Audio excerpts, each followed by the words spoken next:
What's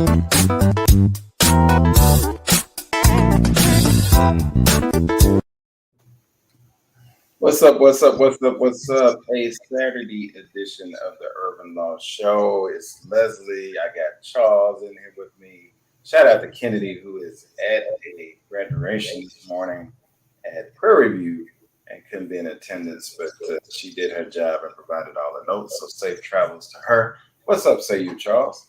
What's up, man? Happy Saturday. Happy Saturday. Well, it's going to be a happy Saturday because I'm going to tell you, if I sound a little funny this morning, I woke up, starting yesterday evening, my jaw started swelling. I was like, what? Pain? So I'm going to be going to the dentist as soon as I finish here to see what's going on there. But as you know, one thing don't stop no show. We push through and get it done. A lot to talk about today. But before we even get into any of that, what's on your mind, man? What's going on with you? Oh man, exercise is really what we've been doing lately outside of work. So trying to get these miles in, and I'm glad you stopped me because I was about to run off on the show. So that's about it. I mean, listen, I gotta say this though. Speaking of exercise, and I just looked at the week. So far this week since Monday, I've got in. You got a crazy number. You like it 28 miles in. I've gotten almost 22 miles in, and so listen, I feel good. Dropping the lbs. In the famous words of Coach W.C. Gordon, it's time to get back to pimp status. As he would say. So what that really means, you got to get back to playing status. So I am excited about that, and I do want to take a moment to mention, what kind of sparked all this, guys. Look, we always are transparent. I had a health scare and went over my latest labs on my physical, and the doctor just got in my butt, rightfully so.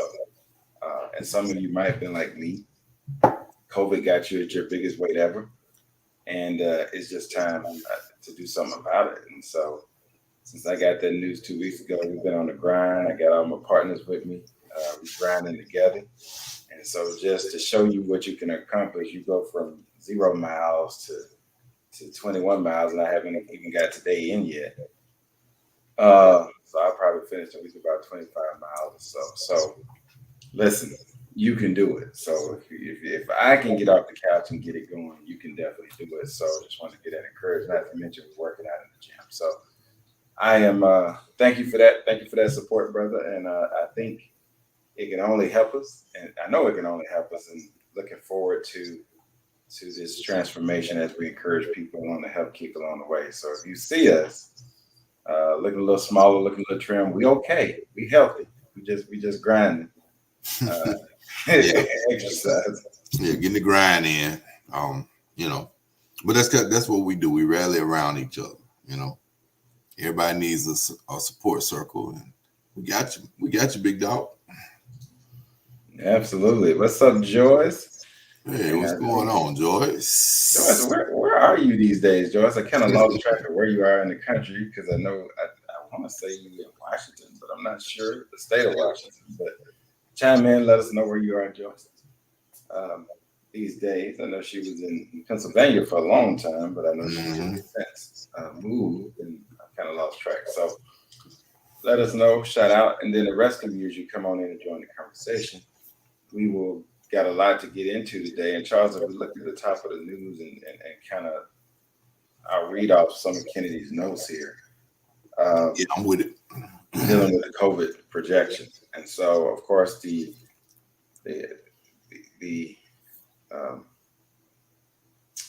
person that's over COVID for the Biden White House, Doctor. Now I'm going to pronounce this the best I can, but I'm just going to. Dr. Ja is his last name. Ashish Ja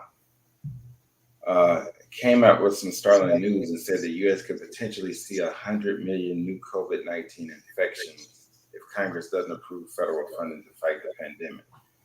And so I know the shock to that was, as you read a little further,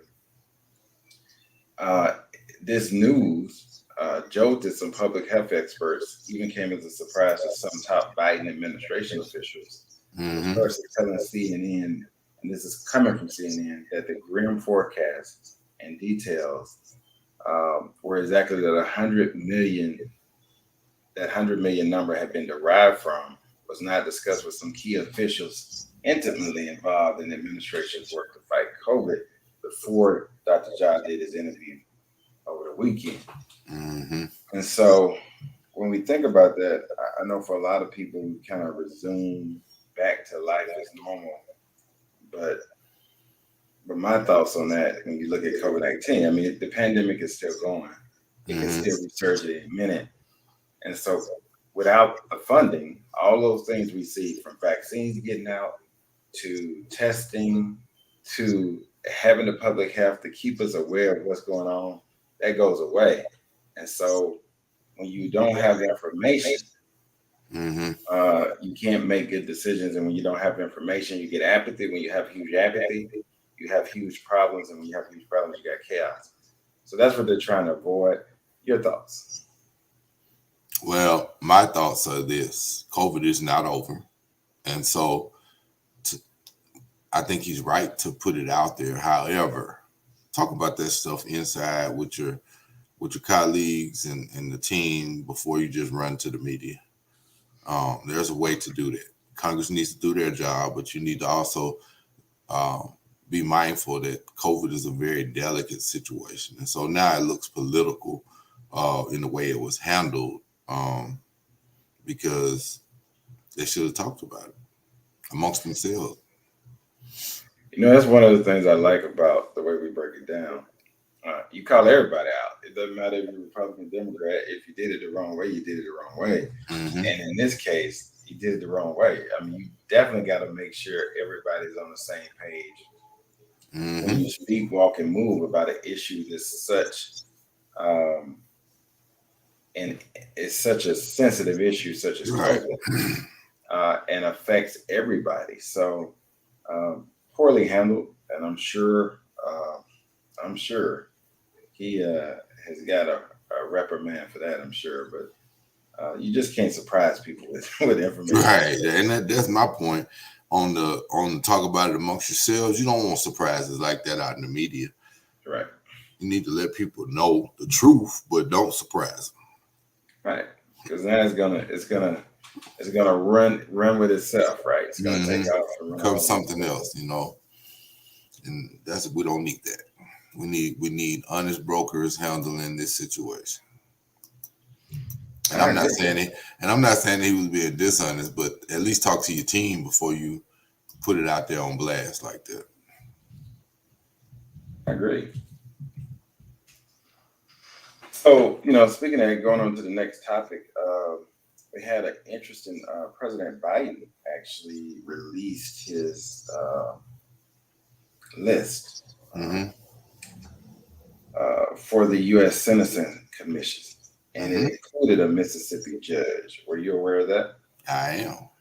I'm very proud to say. I'd love to hear your thoughts on that. I'm very proud to say that federal court district court judge Carlton Reeves is on that list, and Carlton was a light in the storm during the Trump administration with some of the rulings that he came down with. He's always been fair.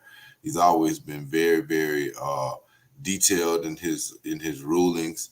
He'll let you know what he thinks and why he thinks it. And he is supremely talented as a jurist, as an attorney.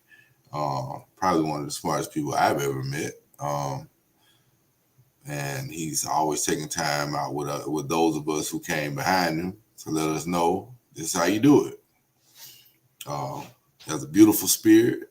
Yazoo boy. He's from Yazoo, up that way. And he is just one of the finest people I've ever had the pleasure of coming in contact with. And I think it will be a feather in the cap of the Sentencing Commission if he is to be over it, because that would mean that they have someone who's going to look at all sides, all angles, and be able to push the discussion in new and dynamic ways. Well, that's important. And Charles, if you could raise your camera up just a little bit so it doesn't cut off the top of your head. Is that better? Yep, yep, that's better. Okay. So he served, I believe, in the Southern District of Mississippi, Yeah, right? he's here in Jackson. Okay. And he's been so since 2010. So he's been on the bench a long time. He's been So practicing for a long time. Wonderful. Um, you know, I want to stop for a minute because I know I've gotten to know a lot about the sentencing guidelines and understanding that in our work. But more importantly, the sentencing guidelines was a big topic under the last confirmation hearing for Judge Kentucky. I think it was Brown. I think that's the last name. So, can you talk a little bit about the sentencing guidelines, what they are, what this means? Because I feel like just the common person really doesn't understand the whole sentencing guidelines, why there was so much made about it, and what really is it? Because I think it's a difference in state court or city court or county court than federal. So can you kind of break that down in layman's terms for the audience? Yeah, well, the sentencing commission for which Judge Reeves has been nominated, they take care of revising and putting in place guidelines for what criminal sentences will be at the federal level. And within those guidelines, they lay out what the different steps on punishment will be, what that looks like.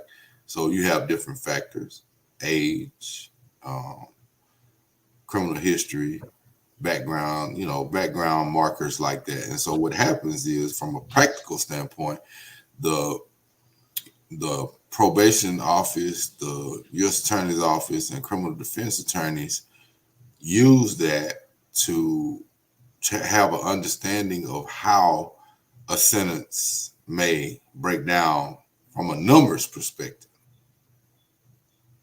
And so what was happening in that confirmation hearing is they were trying to ding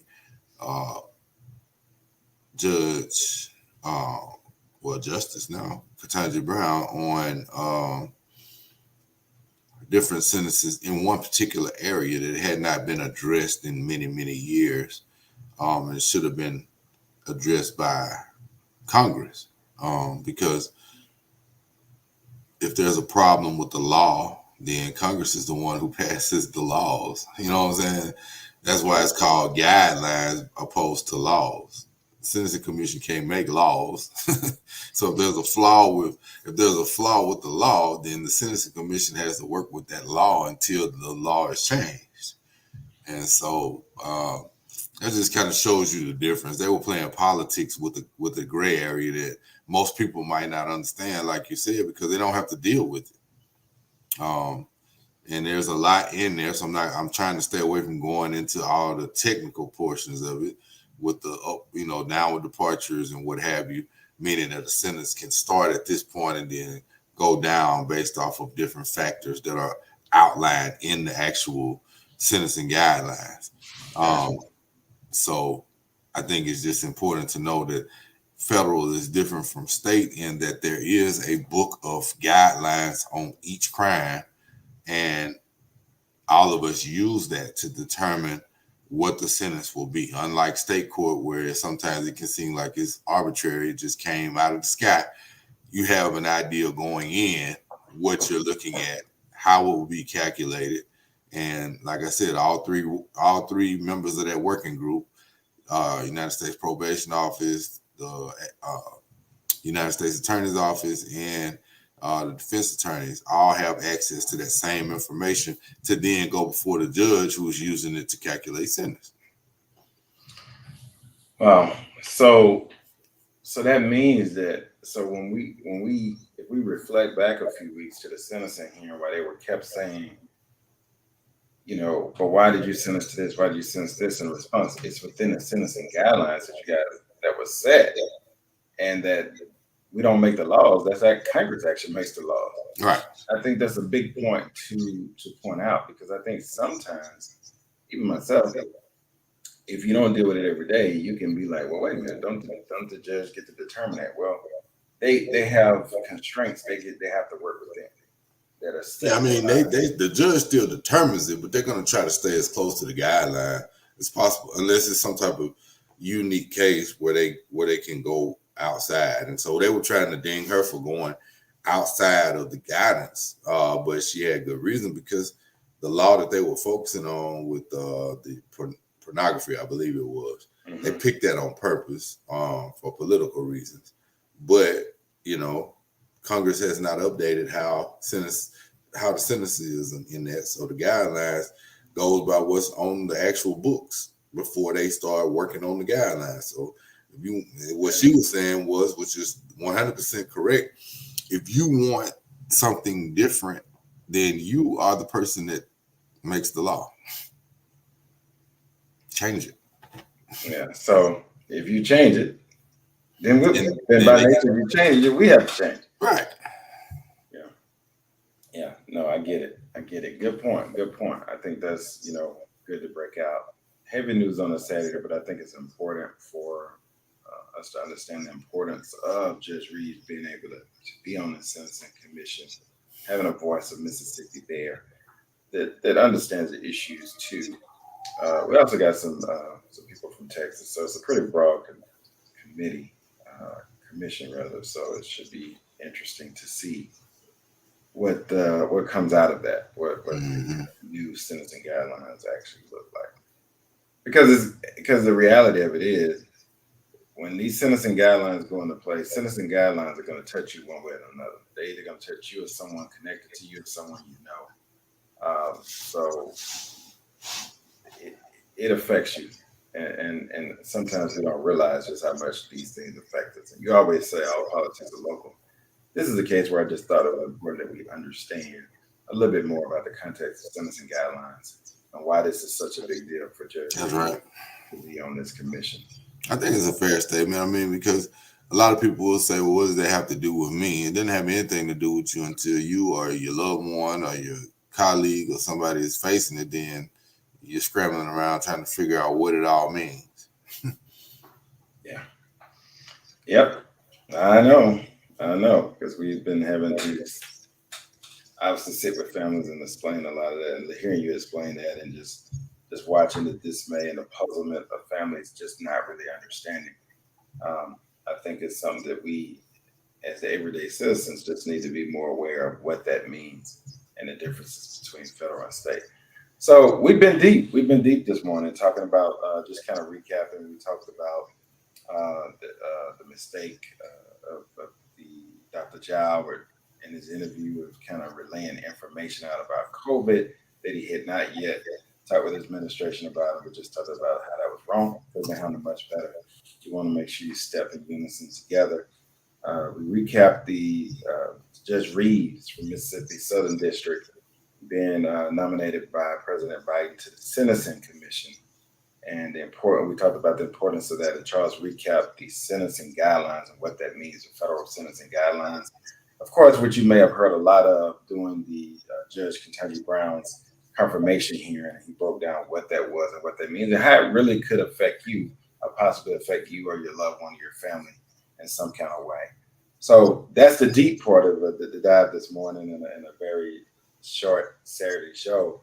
But let's turn it lighthearted, Charles, a little bit and get to some fun topics. We kind of talked about health, talked about the journey there, my scare and what kind of sparked me and kind of inspiring people to get on this journey with us. But let's go sports for a little bit. Wanted to really bring back an old topic that happened this year, and I wanted to dive in it just from a male perspective of it. And you don't know about this, so I'm throwing this on you, so I'm sure you're going to look at me crazy. But there was an issue this year with, and I forget her last name. She's a coach at Texas A&M. I know it's Candace. Was the first one. Sydney. It was Sydney. Sydney.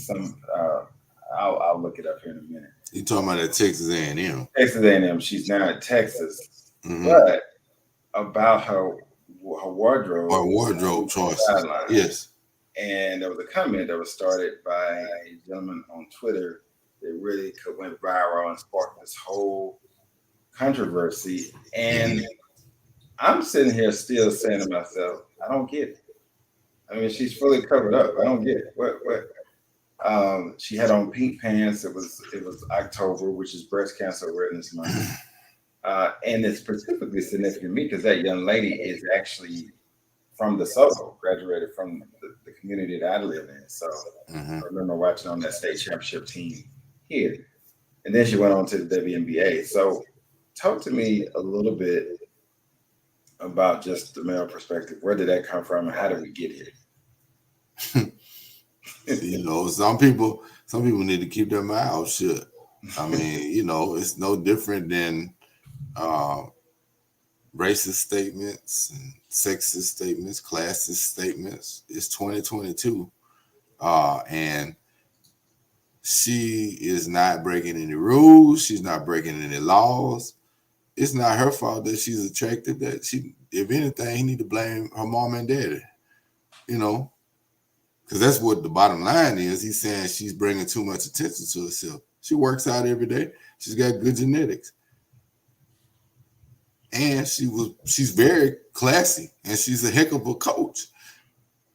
But all of that's missed when you focus on what she's wearing. Right. Well, I think I just want to say, look, guys, gone are the days of the pantsuits. What was the longtime coach at Tennessee that won all those champions? Pat Summit? Yeah, they don't dress like that no more. But here's the thing, though. When you say that, though, it makes it seem like she did something bad. No, she didn't. What I'm just saying is, clothing elevates and styles change. Yeah, say that.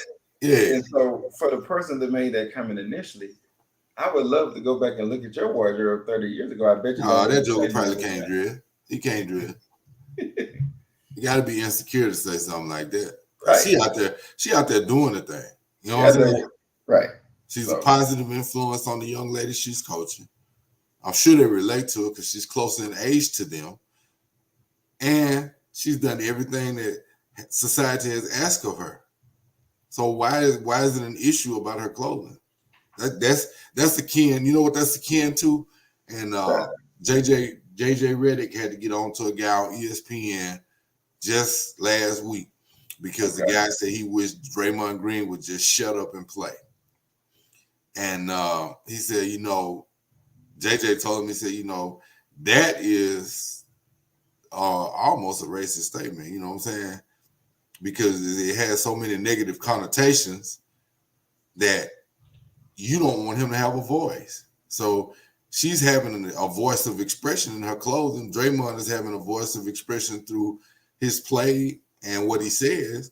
It's the same thing. Some people's ideologies do not lend them to taking in other viewpoints. Yeah.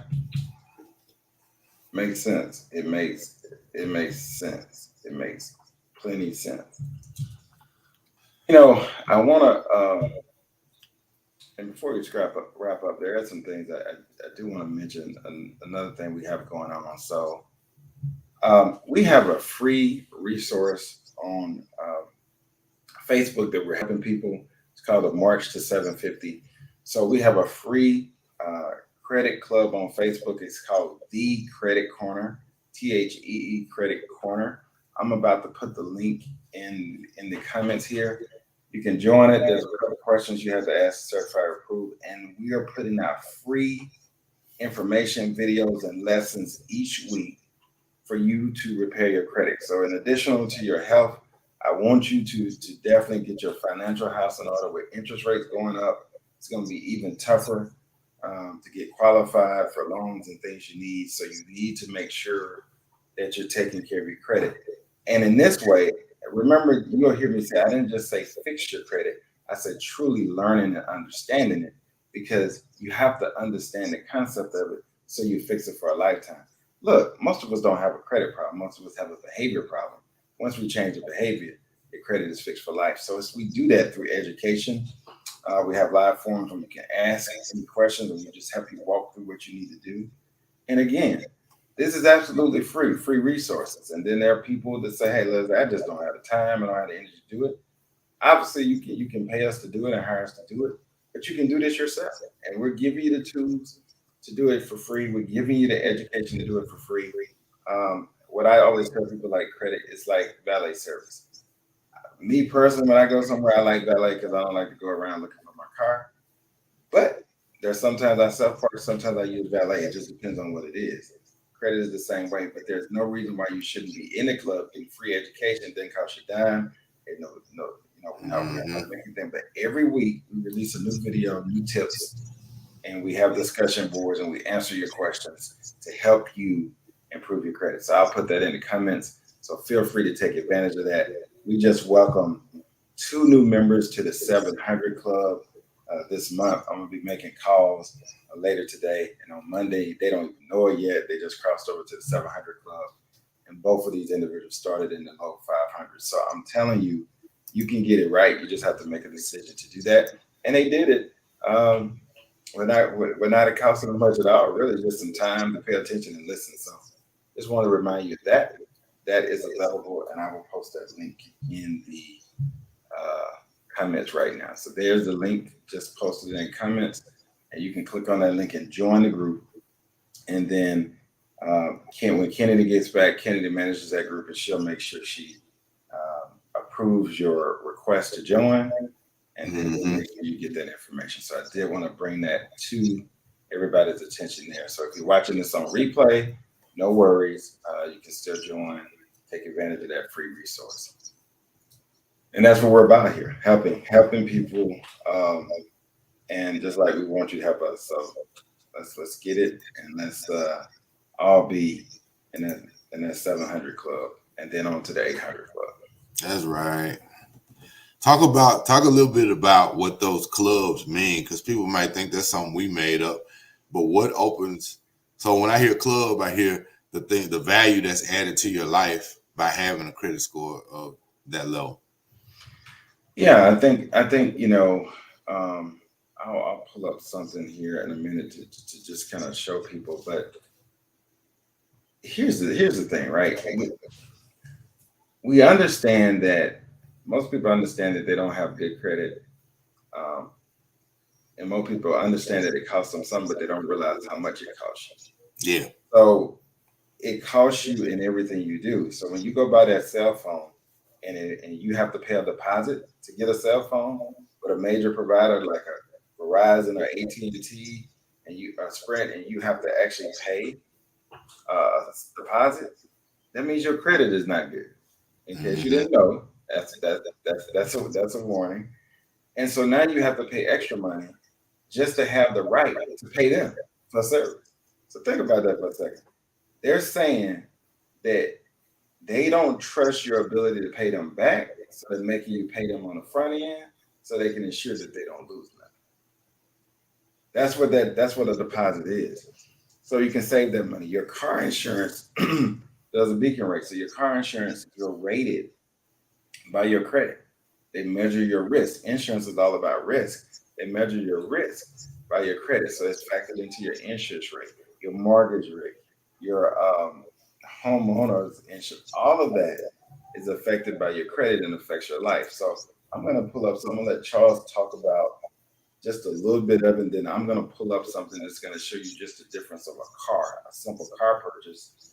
And what I always say, how you can have two people that make the same money. In fact, you can have somebody that makes more money that drives a lesser car and pays the same money to somebody that makes less money and drives a higher price car and pays the same thing. So Charles, if you Yeah, want that's all about how the different scores unlock your credit worthiness. The higher your score, the more they trust you with their money. Because at the end of the day, you're asking them to leverage their money to get you something, whether that's a house, a car, insurance, credit card, cell phone, utilities. I mean, it just all of that is tied to a credit score. So that algorithm is saying yay or nay, thumbs up, thumbs down on you based off of what that number looks like and other factors. how you use your credit. And that's why Leslie said we like to teach people to truly understand their credit and not just have a good credit score, because if you have a good credit score and you don't know how to use it, it's going to go back down again. So that's all factored into the pie. But the very first thing they see is that number. And that's why we say club, is because if you're in the 750 club, you got some benefits. You're in the 800s, then yeah, you got more benefits.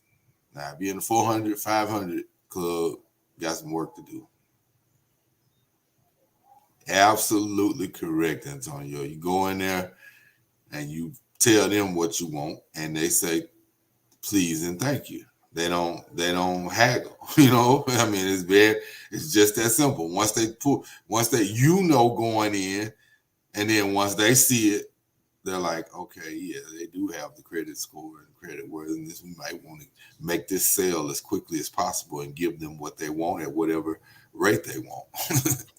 Yeah, so let me give you an example of this, and I'm going to blow this up a little bit here.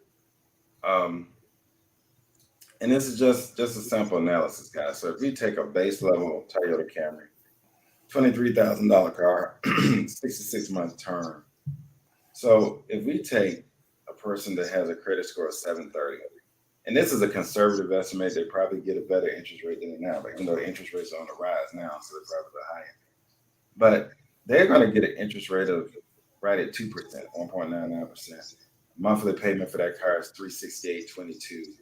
The total interest that they're going to pay on that car is $1,302.39, and the total amount that they'll pay for that car after they finish paying it off is $24,302.39. So think about this: $23,000 car over 66 months. That's 5.5 years that they only pay $1,302.39.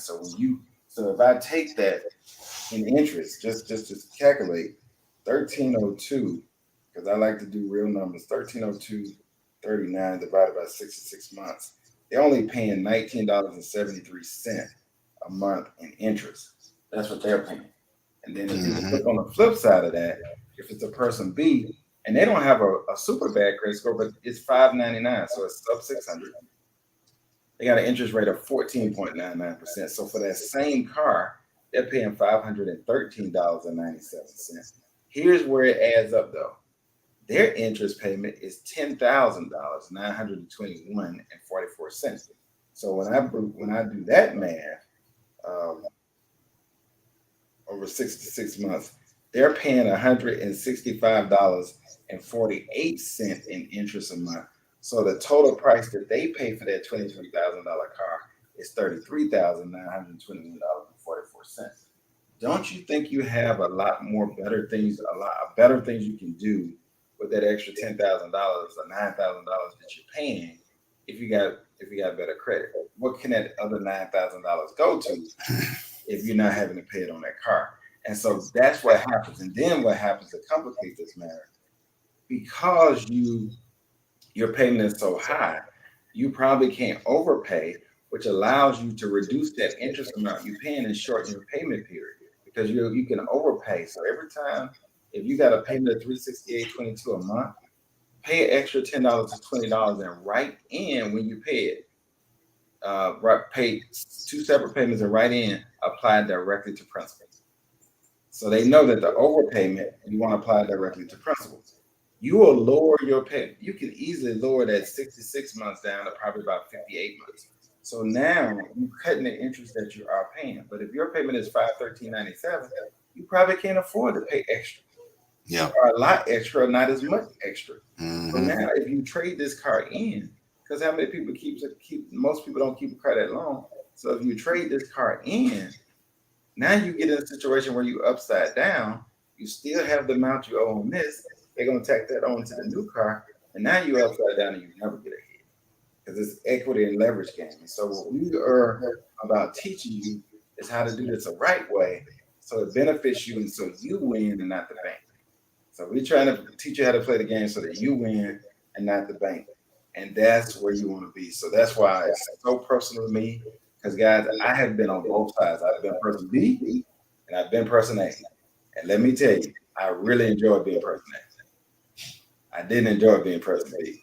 So I plan on staying on the A side. And if you come with me, join the club, you can be on the A side too. So that's what it's all about. Um, it's nothing to be embarrassed about. You just don't know. You don't understand the algorithm. You don't understand the work. Most people don't understand the true due dates for their credit card.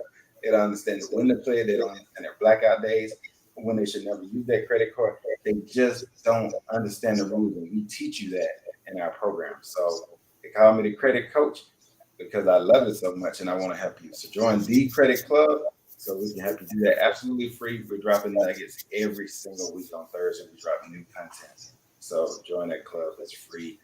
And I sent the link. The link is in the comments. So just do that. You can go to Facebook and type in The Credit Club, THEE, D Jackson State, Club Jackson State, The Credit Corner, and The Credit Corner, and you can just click join, and then we'll make sure you get approved. All right. So that is why that is so important, and I hope that really helps somebody.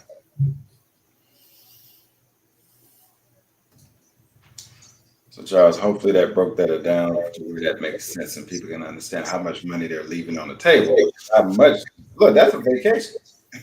10,000, not just a vacation. That's savings. That's investments. That's Right. whole host of things.